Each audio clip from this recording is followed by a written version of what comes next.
So when you're making mamoul, you really want to let the semolina and flour soak up the fat that you choose to use. In my case, I use the Crisco butter flavored. I just feel like that gives the best results. You can also use ghee if you like. That's all up to you. But yes, I do prefer you to let this part soak for at least 8 hours. The more you can let it soak, the better. I'm gonna let mine soak for 2 days. So this is the 2 cans of table cream that I'll be adding in 2 days to my mamoul mixture. Make sure you have 2 cans of table cream that are ready. You can have the 5-ounce ones preferably ready. You need 10 ounces. I literally kept the mixture inside of the bowl and just covered it with foil. I'm just gonna leave it countertop until I'm ready to use it. No need for a refrigerator. You will make it more solid and harder to work with.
So now we're doing step 2 of the mamoul making process for the outer shell. What we want to add now is 1 tablespoon of baking powder. Just put it directly onto this mixture. And 1 teaspoon of mahlab. Mahlab is basically the pit of the cherry. And I use it ground. This is optional. You don't have to use this. But I do feel like it gives that warm mamoul flavor. But you could totally omit it. And now let me mix it with the table cream. Let me put the table cream on. So now I'm gonna put my table cream. So I've got now the table cream, baking powder, and the mahlab, which is optional, but I do recommend it if you want the same flavor that I like to have on my mamoul. Now I'm gonna mix this all together. Let me show you what it looks like once it's mixed. I'll be using my hands to mix it.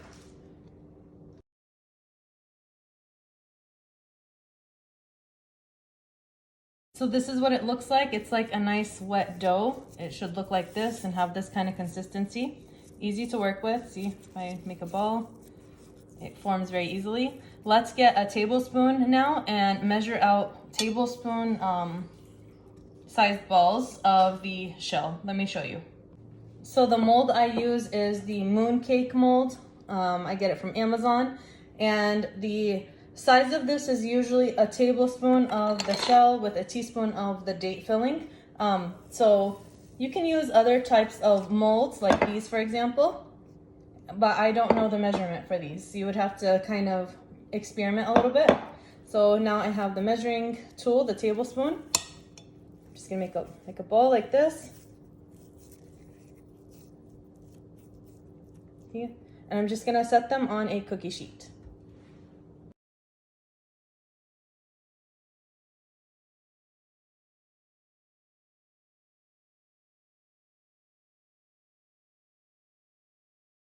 So now we have the dough balls ready. Now I'm ready to form them just like you would with a kibbeh, to hollow out the inside and put the date ball in and shape them into the mold. Let me show you how I do that.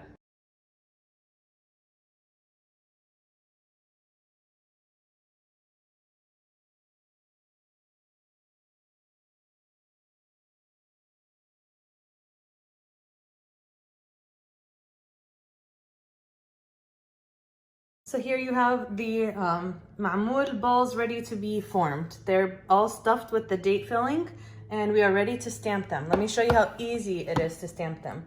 I already have the rose looking top in here. I'm just gonna put it right on top and you just stamp down just like that. And it's supposed to come out, but because Dina's recording, doesn't want to. There you go. There she is. Now a secret for it not to do that is I take some cooking spray and I just put a little spray in here and it makes it a lot easier to stamp them. Let me show you. There you go. Just like that. I love this part. It's my favorite part of the whole Mamoul making process. See, 1 tablespoon of the shell and 1 teaspoon of the filling is perfect for these moon-shaped molds. I'll do a swipe up for you guys, but look at how they look. So lovely already. Let me finish stamping these. I'll go ahead and stamp them with you. I just think it's so fun to watch. There you go. You don't also want to squish it, so I don't know, it's sticking today.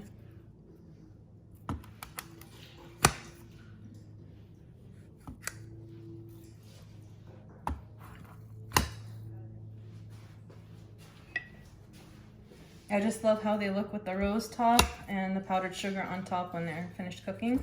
So pretty.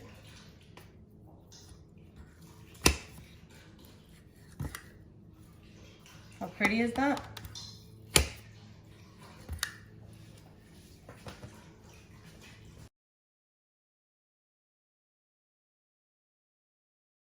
So now we are ready now to pop these into the preheated oven. I have it preheated at 350. If I feel like it's too high, I will lower it to 325.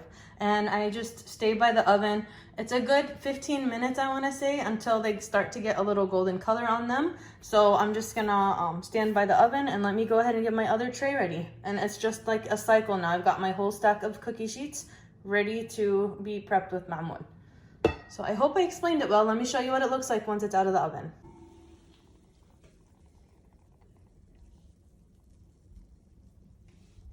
And this is what they look like out of the oven. They're still soft, so I'm not gonna take them off the cookie sheet just yet, but they're perfect, none are cracked. Look at how beautiful.